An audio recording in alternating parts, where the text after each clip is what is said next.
Sumali na ba kayo ng any form ng rally?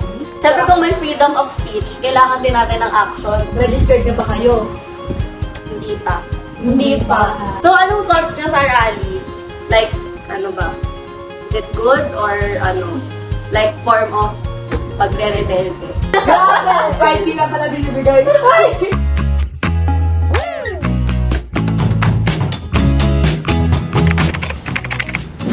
What's up, Changemakers? Welcome back to our spot on Changemakers Avenue, where the action never stops. And we're all about making change happen. With a side of fun!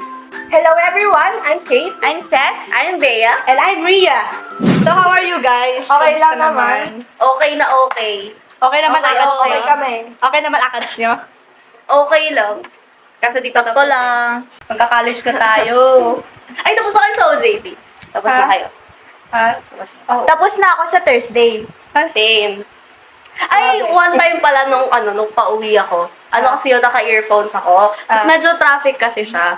Tapos, nung pagdaan namin sa UP, ayun, may mga nagrarally. E di si ate, chismosa, so niligon ko siya. Kasi di ko nakita yung content nung, like yung reason kung ba't sila nagrarally. Di ba yung UP open siya sa rally? Oo, maraming mga, maraming mga nag-voice out ng mga nila. Kapag may mga recent issues, ayun. So, anong thoughts nyo sa rally? Like, ano ba? Is it good or like form of pagre-rebelde? Depende sa pinaglalaban nila.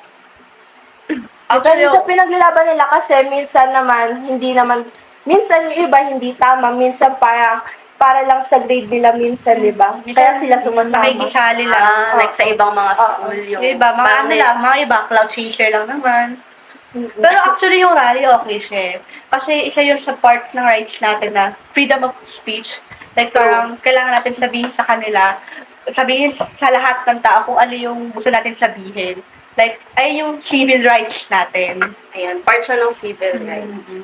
So guys, we've talked about rally and civil rights. So, I have a bunch of questions here to ask you guys. I So, prepared siya.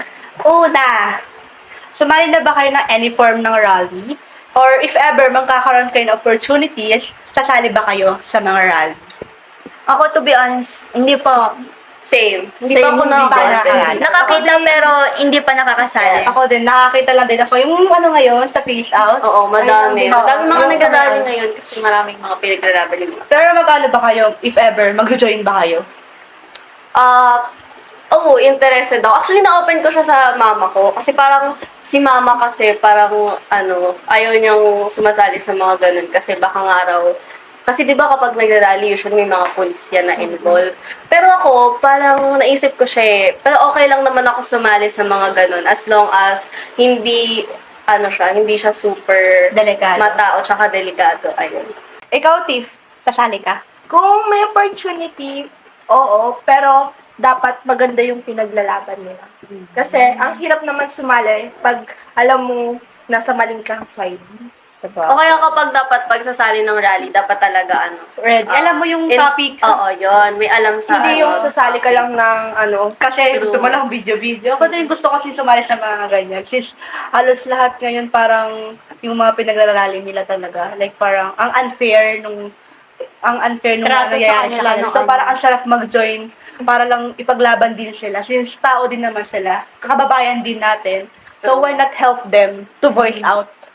And hindi tayo, kasi isa rin yung form para marinig ng government yung mga needs ng bawat Pilipino eh. So, siguro kung walang ganun na nangyayari, hindi rin sila makaka-respond sa kung ano man yung kailangan natin.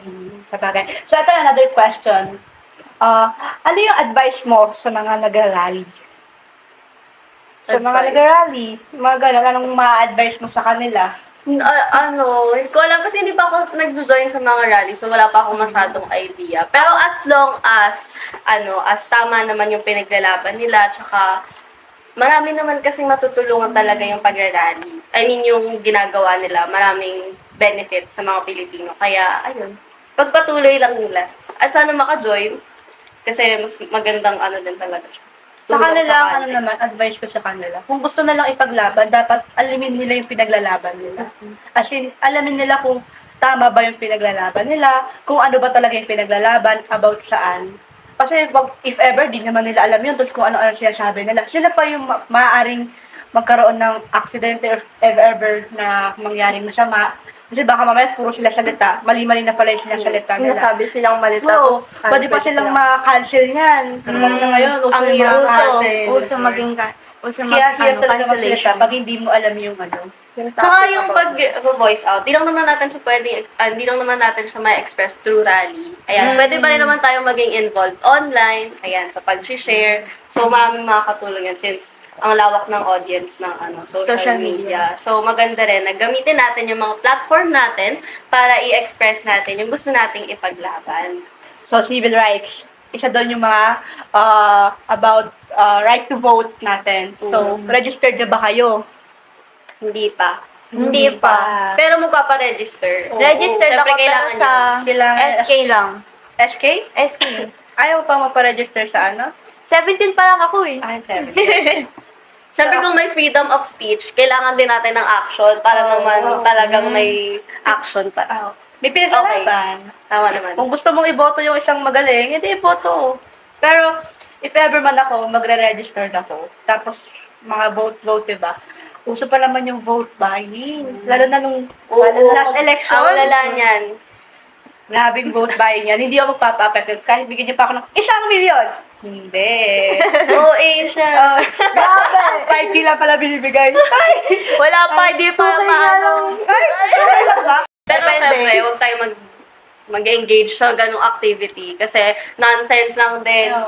Kung Like, super, di ba, gusto nga natin umangat. Sa pagpapaangat ba yun, isang sign na yun na hindi tayo aangat. Kasi parang binabayaran na tayo eh. Dapat meron tayong rights Pure na magboto kung sino gusto natin talaga. Hindi dahil binayaran ka, hindi dahil, at ito sabi ng mama ko, yung papa ko, yung boto ng pamilya namin, hindi. Dapat alamin yung mga platforms. Yes. Through mga credentials, candidates. guys, important yung credentials. Hindi Ayan, iboboto lang hindi kayo. lang about sa charisma yan, hindi lang porket sikat, iboboto niya na. So, of course, Porque artista, iboboto na. yeah, as a responsible voter, kailangan yung mga iboboto natin, yung mga deserve naman talaga, para naman magbago na yung Pilipinas. Or kaya magkaroon na talaga ng development. Kasi wala talagang nangyayari kung boto lang tayo ng boto ng kung sino-sino, like pabalik-balik lang sila sa mga position nila, pero wala pa rin nangyayari, tapos baboto lang ulit. Wala lang din, parang nagboto lang tayo ng anino dyan. So, kung may karapatan na kayong bumoto, guys, bumoto tayo ng tama. Yes, Huwag na vote tayo wisely. magkakamali. Kasi, once na nagkamali tayo sa pagboto, buong 6 years, kawawa ang Pilipino. Mga Pilipino lang din yung magsasuffer. Kaya kailangan maging matalino tayo sa pagboto. Gusto nyo piliin ang Pinas? Pumili kayo ng tama. Tama. Amazing. Vote for Teresa. So, ito pa, may third question. Agree ba tayo sa hashtag no to police brutality? Sabay-sabay tayo? 1, 2, 3. Yes! Agree kami Super sa yes. hashtag na yun. For me kasi, mas okay na gamitin yung hashtag na yun sa hashtag na no to police brutality kaysa sa all cops are bad. Kasi hindi naman siguro lahat ng police is masasama. Meron pa rin namang gumagawa ng good doings. Yes. So, mas okay na lang, mas more specific dapat yung hashtag para hindi maapektuhan yung ibang police. Tsaka yung all cops are bad kasi magkakaroon kasi ng negative connotation regarding sa mga police. So, syempre may mga tao pa rin naman gustong mag-police. So, kapag Yes. all cops are bad kasi, syempre, generalize natin. Oo, baka matakot na sila Ayan. mag-police. So, mas okay na gamitin yung hashtag na Stop Police Brutality kasi focus siya doon, ina-address nun yung mga wrongdoings ng mga police. Ayan. So, marami kayong makikita na news na talaga namang nakakagulat. Kasi syempre, kapag police, syempre sila yung mga Na-expect protector na, natin, ganyan. Tapos, makakakita tayo ng mga news about sa illegal na paggamit nila ng baril, kung sino-sino tinutukan nila na hindi pa sila naka-uniforme. Kahit sabihin natin license yung baril nila, wala pa rin silang karapatan. Tutukan kung sino man yung gusto lang nila tutukan. Dapat asa law pa din. Di ba may mga parang naging trending and viral na mga videos regarding sa police brutality? Oh, ay may naalala ko about dyan. Naalala niyo yung 2020, kasagsagan natin ng pandemic yon, yung matandang pinatay ng police. Oo, parang naalala ko yun. Yung parang, my father is a police. Oo, about yun sa parang yung anak ng matanda, parang nagboboga siya nun, tapos parang nag-complain sila about sa noise nun. So, yung police, pumunta sila sa matanda. Dun Sumugod. sa backyard yun nila, no? Oo. Tapos kasama niya yung anak niya. So, parang, ayun, nagkaaway sila, hindi nagkasundo. So, parang ang nangyari, parang nagkaalitan sila. Tapos, ang nangyari, parang yun yung hindi sila nagkasundo. Dumadagdag pa Ayun yung na, bata yung that bata. time, na parang, siya, may father to police, tapos yung matanda naman, parang nag-ano pa siya ng, I don't care. Oo, Sabi parang ng- doon na-trigger yung lalaki. Na-trigger yung lalaki. police, Kaya pinaputukan nabaril niya. Hindi niya nabaril, pinaputukan niya. Yun. Yun. So, grabe yung naging impact nung video na yun. Kasi, syempre, maraming mga tao yung na-alarma. Syempre, kasi police nga, di ba? Tapos, ganun yung pinakita niya na actions. Tapos, yung bata pa, di ba? Parang naano din siya.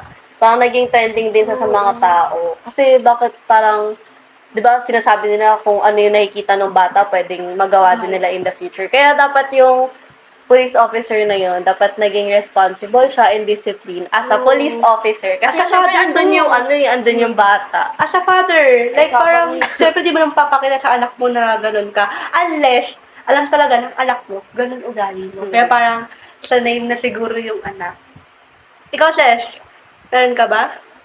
Dugtungan ko na lang yung sinabi mo kanina na mas magandang gamitin yung no to police brutality kaysa sa all cops are bad. Kung naalala nyo, actually sinagot ko siya sa MTech. Kung naalala nyo, di ba, nag-long quiz tayo. Tapos, kung agree ba tayo sa, sa hashtag na all cops are bad. And then, sinagot ko, no, kasi na-generalize na all. Tapos, nag-ask si sir, so paano natin i-call out yung mga wrongdoings. yung wrongdoings ng police? Kung hindi natin ipapatrend yung hashtag na yun. So, mas maganda na ipatrend na lang yung no to police brutality kaysa Kaysa sa i-generalize na masama nga lahat ng police. So, here's the last question. Last question na tayo. So, there's parang, So, ito. Ano yung thoughts mo or insight mo sa mga slacktivist? Youth slacktivist. Kasi di ba more on yung mga youth ngayon. Parang Oo, sila yung mga active talaga kapag may mga social Oo. issues. Pero kaya tinatawag na slacktivist kasi sila yung more on nag-engage through social media. Imbis Pupunta na... sila sa actual rally. Yeah. Ano yung thoughts nyo or insight about that? Ako naman, as slacktivist, may pagka-slacktivist din kasi talaga ako. Si ate mo, wait. I think wala namang mali sa ganun. Kasi parang every action mo, may ambag pa rin naman yan. May Like sa impact pa share, rin. sa simple sharing lang, Nagbibigay pag-like awareness. ng post, yun. Nakaka-help siya para mas maging aware yung mga tao. Yun yung pag-share natin ng post sa story, sa IG stories, ayan. Pati sa FB, pag-share, and then, syempre, mas okay kapag kaya din nating maglagay ng sarili nating thoughts about dun sa issue na sinishare natin. Slacktivism. Actually, okay din siya sa akin. Kasi parang, di ba, what if may nangyaring masama sa'yo? Tapos yung mga nakakita, binuboost up yung post mo, which is, mas kumakalat siya sa social media. Alam niyo sa Move It? Yung kay Tulfo, di ba nag-post yung babae about dun sa parang hinold up daw siya ng... Oo, nakita ko yun sa Parang, di ba, dahil doon, nag-boost yung post ng babae, which is nakita nung lalaki. So, dahil doon, yung lalaki, pumunta siya kay Tulfo, parang namingi ng tulong. So, by that, parang nagbibigay tayo ng tulong sa pag-boost up para mas makita ng madaming tao, mas maging aware yung mga tao sa mga nangyayari talaga. Kayo? Yun. Tama naman yung sinabi niya. Kahit maliit lang yon, tulong pa rin. So, especially sa social media naman siya, sa social media naman nila ginagawa yon, malaki yung lawak, yung sakop ng social media. So, maraming makakaalam about dun sa movement din na ginagawa nila. Kahit na maliit na movement na yun, nagiging malaki naman yung impact niya. Kapag Kasi, pinagsama-sama ko pa. So, parang din, meron din akong isa pang insight about slacktivism. Parang ito naman, parang more on negative side naman siya. So, more yung mga slacktivism, parang nagpo-post lang sila kahit hindi na nila alam. Yung parang, ano lang, parang... Parang "Uy, makasabay lang sa trend, trend. yung parang Ayun yung mga- dapat iwasan din talaga. Oo. Yung Like, may parang kahit masabi wala lang naman sila. silang masyadong alam pag tinanong mo sila. Pero pag magulat ka sa FB, ang Oo, dami biglang nilang maalam say, sila. ang dami nilang sabi. Like, kunwari, iba, di ba, yung iba, gumagamit ng hashtag no to deeply face out. Tapos siya magiging yes. Kasi may narinig lang siya isang, opinion about doon. Tapos sat na siya kahit hindi niya alam yung dapat ano talaga yung ano doon. Para About saan? Yung pinupunto nung ano. So, ng- dapat maging knowledgeable tayo kapag may mga issues na ganun. Kasi, nakaka-scroll ka naman sa FB. So, why not use your time para mas maging aware ka, mas maging informed ka kung ano ba talagang nangyayari. Para naman kapag may nagtanong sa'yo, syempre, yung May mga masagot sasabihin ka mo, naman. Totoo, nag-fact check, ganyan. Hindi Kaya lang dapat- share ng share talaga. Kaya dapat guys, think before you post. Kasi Like, yung... yung isang pinaka-important na parang, pag magpo-post ka, isipin mo muna yung ipopost mo. Kasi hindi mo alam, may maapektuhan ka pala sa post mo. Dahil kunwari, pag yung post mo, may mali, tapos hindi naman pala talaga mali, edi parang mas more on, nabigay ka Mahirap ng na maling siya awareness. bawiin. Oo, mahirap na kasi siya bawiin Nakaka-influence once yung you mga posted nasabi it mo. eh. Kaya dapat, pag magiging slacktivism ka, alam mo kung ano, saan ka dapat tama yung pinapwestuhan mo. Kasi once na, ikwari, for example, influencer ka, tapos, nag-post ka about sa ganyan. Halos lahat ng mga may influence mo is kabataan din na alam, idol ka, kaya doon sila kakampi. Kaya dapat, pag magpo-post ka, if one of ka sa mga influencer, dapat yung pinopost mo is, alam mong tama. Para yung mabibigay mo na awareness sa ibang tao Totoo. is Tama totoo. Kaya fact check muna tayo, guys. Yes, guys, fact check muna. And guys, ito na yung last question ko kanina. So, I'm so happy to share all our insights about civil rights. Sana may natutunan kayo and yung advice namin sa inyo, please gawin nyo siya. So, since first time na mag-podcast, sana wag nyo kami judge. Ayun, and we just wanted to use this platform, ayun, para syempre ma-share din namin yung mga understanding namin regarding sa civil rights and of course, para ma-share din yung mga recommendations and suggestions namin na pwede nyo ring magawa as a Filipino citizen. So, don't forget to hit the like button, share button, and subscribe! Bye, Change Maker! Bye! Kamsahamnida!